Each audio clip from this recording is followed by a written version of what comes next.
Good morning बच्चों।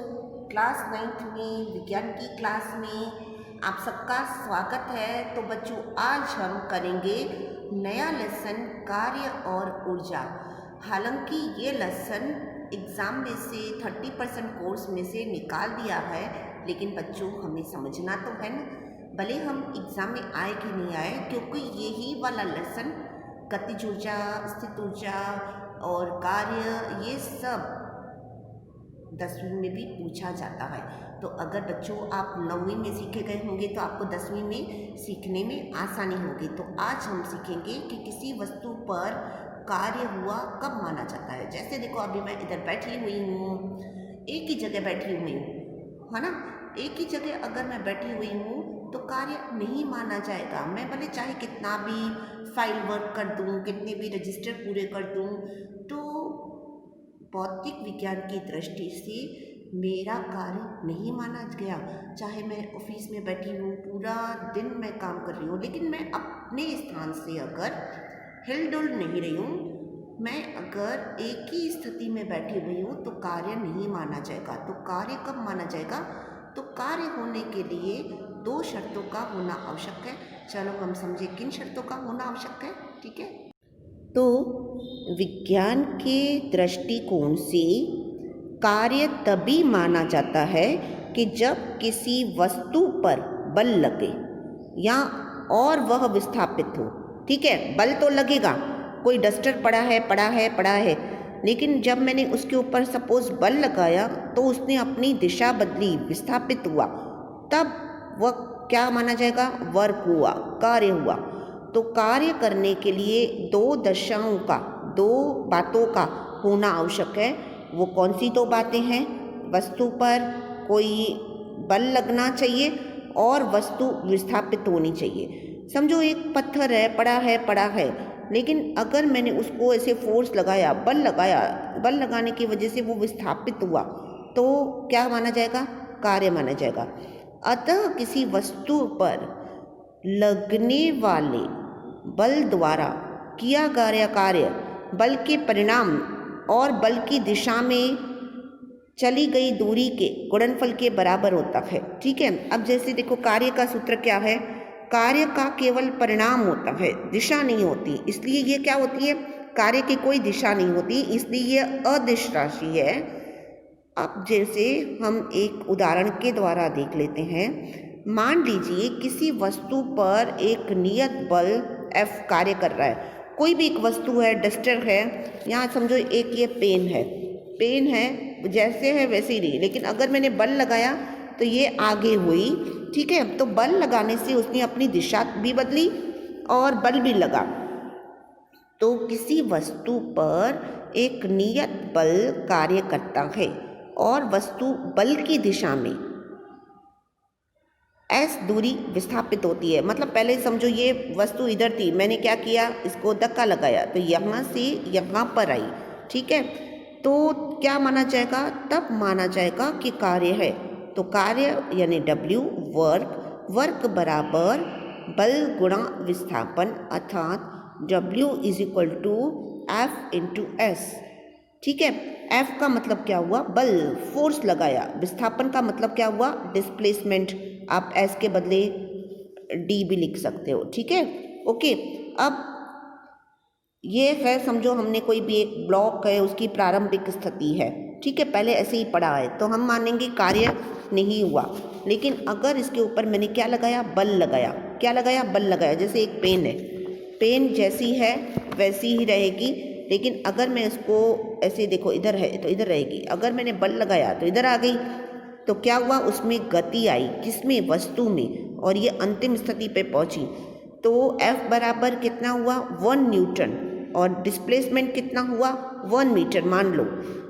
तो किया गया कार्य W = F × S। 1 newton × 1 metre = 1 Nm। 1 Nm का मतलब होता है न्यूटन मीटर, ये इसकी मात्रक है। तो कार्य का मात्रक क्या हुआ? जूल।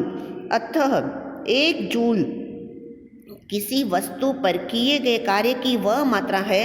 समझो कोई भी वस्तु है, उसके ऊपर 1 न्यूटन बल वस्तु को एक न्यूटन बल लगता है तो 1 मीटर विस्थापित होती है, तो क्या होता है, कार्य होता है। अब देखो कार्य भी कभी धनात्मक होता है, कभी ऋणात्मक होता है, कभी शून्य भी हो सकता है ना। अब धनात्मक कब होता है, पॉजिटिव कब होता है, स्थिति 1, जब बल विस्थापन की दिशा में लगता है, सेम डायरेक्शन, दोनों की डायरेक्शन सेम हो, ठीक है। अब जैसे मैंने इसके ऊपर बल लगाया तो उसी दिशा में बल की दिशा में ही विस्थापन हुआ, तो कार्य क्या माना जाएगा, पॉजिटिव, जब दोनों की दिशा सेम हो, डायरेक्शन, ठीक है, फोर्स की भी और डिस्प्लेसमेंट की भी। डिस्प्लेसमेंट का मतलब होता है विस्थापन की। तो कार्य अधिकतर कब माना जाता है, मैक्सिमम बीच में कौन सा कोण होता है, 0 डिग्री, क्योंकि वो देखो दोनों के बीच एक ही डायरेक्शन हो रहा है। समझो, ये डस्टर इधर पड़ा था, ठीक है, अब मैंने बल लगाया तो इधर से इधर आया, तो बल की दिशा भी यही थी, विस्थापन की भी यही दिशा। अब कार्य कब निगेटिव होता है, तो जब बल विस्थापन की दिशा के विपरीत दिशा में लगता है, यानी फोर्स इस तरफ लग रहा है और डिस्प्लेसमेंट इधर हो रहा है। बल तो हम इधर लगा रहे हैं, बल हम एक डायरेक्शन में लग रहा है, लेकिन वस्तु विस्थापित दूसरी दिशा में हो रही है, तब कार्य क्या माना जाता है, निगेटिव। तो W is equal to F into minus S, S का मतलब होता है विस्थापन, ठीक है।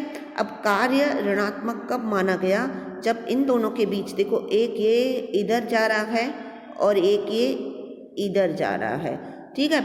तो ऐसी सिचुएशन में इनके बीच का जो एंगल है दैट इज 180, ओके। अब ऐसी सिचुएशन में क्या होगा, बल माइनस होगा, सॉरी, कार्य माइनस होगा, ठीक है। अब तीसरी स्थिति, जब विस्थापन बल की दिशा में लंबवत हो। हमने देखो जैसे दीवार का मैंने उदाहरण बताया है ना, दीवार का उदाहरण बताया, मैं बल लगा रही हूँ, बल लगा रही हूँ, बल लगा रही हूँ, ठीक है, लेकिन विस्थापन नहीं हो रहा है, कार्य शून्य हो रहा है। तो जब एक व्यक्ति उदाहरण के लिए सिर पर कुछ सामान रखकर चलता है तो कार्य शून्य मानता है, क्यों, क्योंकि बल ऊर्ध्वाधर नीचे लग रहा है, बल तो नीचे लग रहा है ना, बल कहाँ लग रहा है, नीचे लग रहा है, बल नीचे लग रहा है, कार्य नहीं माना जाता है, क्योंकि बल ऊर्ध्वाधर नीचे लग रहा है और विस्थापन और बल की दिशा में कौन सा एंगल हो रहा है, 90 डिग्री। सर पर टोकरी रोके चल रहा है तो विज्ञान की भाषा में कहा जाएगा नहीं, क्यों, क्योंकि विस्थापन के लिए क्या होना चाहिए, सॉरी, कार्य के लिए क्या होना चाहिए, विस्थापन और बल की दिशा समान होनी चाहिए। उसी ही तरह से यदि कोई भी वृत्ताकार पथ पर घूम रहा है, ठीक है, कोई पिंड घूम रहा है, ठीक है, घूम रहा है घूम रहा है घूम रहा है, तभी भी कार्य क्या माना जाएगा, शून्य माना जाएगा, ठीक है। तो अभी आपने समझ लिया कि कब कार्य का सूत्र क्या है, W is equal to F S, या W is equal to F into D, इसका मात्रक है न्यूटन मीटर, है ना। और कब कार्य पॉजिटिव माना जाएगा, कब निगेटिव माना जाएगा, कब शून्य माना जाएगा। अब चलो हम एक उदाहरण के द्वारा समझ लेते हैं। जो मैं अभी एक उदाहरण बता रही हूँ, जैसे हमने कार्य का सूत्र क्या सीखा, कार्य बराबर F गुणा S। चलो उसका एक मैं गणनात्मक सवाल बता रही हूँ। किसी वस्तु पर 7 न्यूटन का बल लगता है। बल कितना लगा बच्चों, 7 न्यूटन का। मान लो बल की दिशा का विस्थापन 8 मीटर है। समझो ये कोई वस्तु है, ठीक है, इस वस्तु पर कितना बल लग रहा है बच्चों, 7 न्यूटन का। अब बल लगने की वजह से क्या हो रहा है, विस्थापन हो रहा है, ठीक है। विस्थापन, इधर वस्तु थी, इधर से वस्तु कहाँ पर गई, इधर आई, तो कितना विस्थापन हुआ, 8 मीटर। तो इसको चित्र के साथ बताओ और कितना कार्य होगा, ठीक है। हमने चित्र बता दिया, हमने बता दिया कि एक ये वस्तु है, वस्तु के ऊपर कितना बल लग रहा है बच्चों, 7 न्यूटन। बल लगने की वजह से कितना विस्थापन हुआ, 8 मीटर। तो अभी हमें क्या निकालना है, अभी हमें कार्य निकालना है। तो कार्य का सूत्र है कार्य बराबर बल गुणा विस्थापन। तो W is equal to F into S, ठीक है। F यानी कितना बल लगा, 7 न्यूटन, विस्थापन कितना हुआ, 8 मीटर। तो 7 गुणिया 8, 7×2 56। तो कार्य कितना हुआ, 7×2 56 न्यूटन मीटर या 56 जूल। क्यों, क्योंकि क्या होता है, NM यानी न्यूटन मीटर या जूल, बात एक ही है ना। तो ऐसे ही आपके छोटे छोटे उदाहरणों के साथ कल और मिलेंगे। तब तक के लिए बाय बाय, टेक केयर।